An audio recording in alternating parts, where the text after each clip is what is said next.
Hello, this is the LEGO Star Wars Imperial Dropship versus Rebel Scout Speeder kind of dual battle pack sort of set. It's a homage to two battle packs from 2008.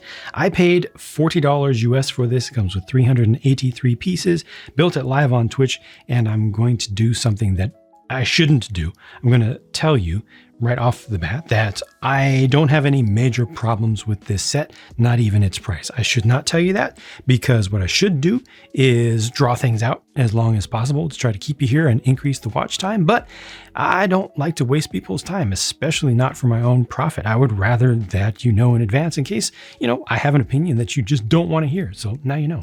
This Imperial Dropship has been changed quite a bit relative to the last two versions, because we got the 2008 version and then we got the 2019 version as well. I personally really like the closed canopy, but I definitely agree with the majority opinion out there that reducing the number of seats even farther this time is not a good thing. So this one only seats 2 passengers in the back and then 1 pilot up here in the canopy area. This just has a very simple setup. Somebody just leans back and they have a little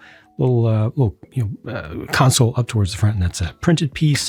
This is a sticker up here, and these are stickers on the side. This has kind of a VTOL sort of thing where you can change the angle of the thrusters, and then it also has shooters on the sides. The first version of this carried 4 people. The second version carried 3. Talking about passengers.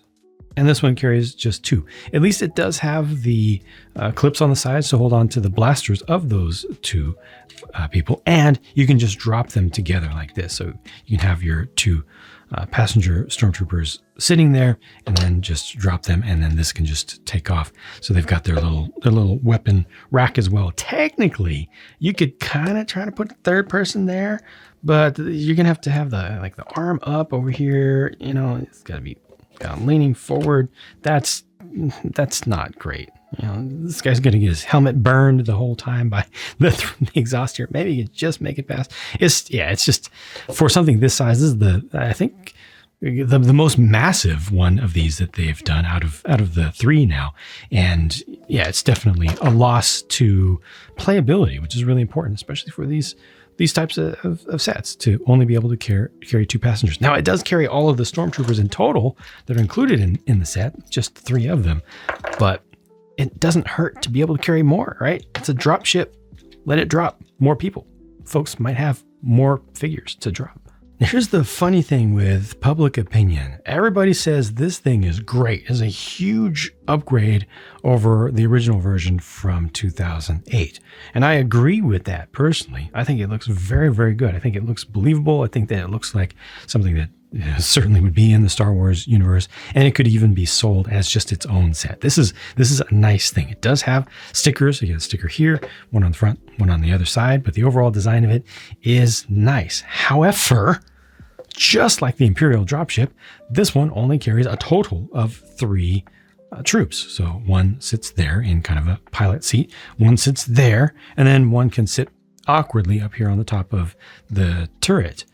So how does this one, and why does this one get a pass in the opinions that we're supposed to have as LEGO Star Wars fans? This one gets a pass, but this one does not, when they both have the exact same problem, the exact same downgrade. I don't understand that. But I do like the look of this thing. It's just very bulky for something that only carries 3 people. I think they could have done better than that. This I like. This just pops off, and then it can be used by itself. You've got elevation control there as well. And so you've got the thing that looks like a blaster that you have to, or cannon that you have to imagine, and then you actually have the real shooters. So you've got the imaginary play, the good-looking thing, and the physical, actual play there as well, which is a perfect compromise in my opinion. Now, technically, once again, when you take a part of that off, you could have somebody else back here. You have this person standing down in there, or you could have 2 of them off to the sides. They could be doing this. Now, all of a sudden, it can carry 4 people, strictly speaking, right? 1 over here, 1 here, 1 here. You might even be able to get 5. Can we? No, that's really going to be a stretch. I guess if this one was standing here and this one is, this is such a stretch. I think I can make it work though. Then you have somebody sitting there, just get this hand out of the way. Yeah, it's possible, But then you lose all this as well. And this is important, the ability to shoot. But technically, I guess, is that why we give this one a pass? I don't know. The last built thing in the set is just the stand for the 25th anniversary of Lego Star Wars figure, which is QTKT. Let's take a closer look at that. This is QTKT, not R2KT, because for the droid squad, the D squad storyline, they didn't want to have confusion between two droids, both called R2, so they made the change, and Lego's just following, what is the most current canon, which is fine. I think it comes from the same place. I think that this deserves the same level of respect if you know the backstory behind it. Pretty nice. Got the yellow on top as well. Here are the Rebel troopers. They have 3 different heads. These faces are just ever so slightly different. You can see like this guy looks a little bit more worn, a little bit more aged, and blasters in the silver color there. I'm still so glad that we won that battle against stud shooters, that Lego actually listened to us. It took them a while, but they got there. These are the alternate faces. That's good. And then 3 Family Guy style stormtroopers with the big old noggins. Good quality, very questionable design. Can't turn their heads all that much. Not that the old ones could turn them all that much either, but yeah, just a little bit funky looking, and I can never not see. And underneath the buckets here, 3 different faces, 3 different heads, 3 different colors as well. No alternate faces though. They could have included alternates for these. And then here are my leftover pieces, including the extra studs for the stud shooters, and one thing that clearly does not belong, that head. What happened was I got 2 of the same face for the light-skinned Rebel troopers, and they were supposed to be different, so I had to grab one for this review. I had to grab one from another set. I'll have to contact Lego customer support and get them to send me the correct thing. It was just a mistake. Remember, if you get something wrong in a Lego set, especially a new one, contact customer support. Make them make it right. You are paying for that customer support. Take advantage of it.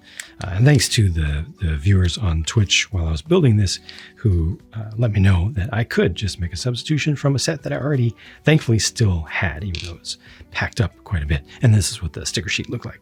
All right, let's go through the value argument quickly. Again, this was $40 US. For what you see here, it's 40 euros, 35 pounds UK, or $65 Canadian for 383 pieces. And it comes with 6, technically 7 minifigures. People tend to call these minifigures. I don't, but I'll go with the general consensus there, and also Lego's official description. And I feel okay with this price by today's standards, knowing how expensive Lego is. I will always say that Lego is expensive. It has always been expensive. It's a premium, supposedly a premium European toy product that lasts a whole long time. They've got customer support that you're paying for, and sustainability programs and things. And it just, all in all, for what I have seen as someone who reviews Lego sets nonstop every year, every month, every release, the price here seems kind of normal-ish. I can say that even though the last set that represented just this right here was $20 at that time. So you multiply 20 by 2, like 2 of that kind of pack, and it should be $40. No, because adjust for inflation, the original one would be $25 today. So multiply by 2 would be $50, $10 more than this. Going all the way back to 2008, you can make definitely a value argument in favor of the old school, because that was $10 at that time, which today would be $15. Multiply 15 by 2, because you have 2 battle packs here, essentially. And what do? You get to $30. That would have been $30 for 10 figures. Here we're only getting 7, and that's today, adjusted for inflation. In terms of figures and play value, the old ones are definitely a better value there. No question, I agree with that. But that also completely ignores the fact that these builds are significantly more. So for folks who only care about minifigs and nothing else, I don't know why they're into Lego in the first place. That's a genuine opinion of mine. Just buy figures and forget about Lego. But for those folks, this is definitely objectively a lower value if you throw these builds out. Also, each build holds less figures, but there's more stuff here. This has value. There is value to this, and I'm not going to sit here and say this has no value and only look at the figures. That's just where I'm coming from. Overall, for what I see, the value is fine again by today's not so fine standards. That's where I'm at. Thank you for watching, and I'll talk to you soon.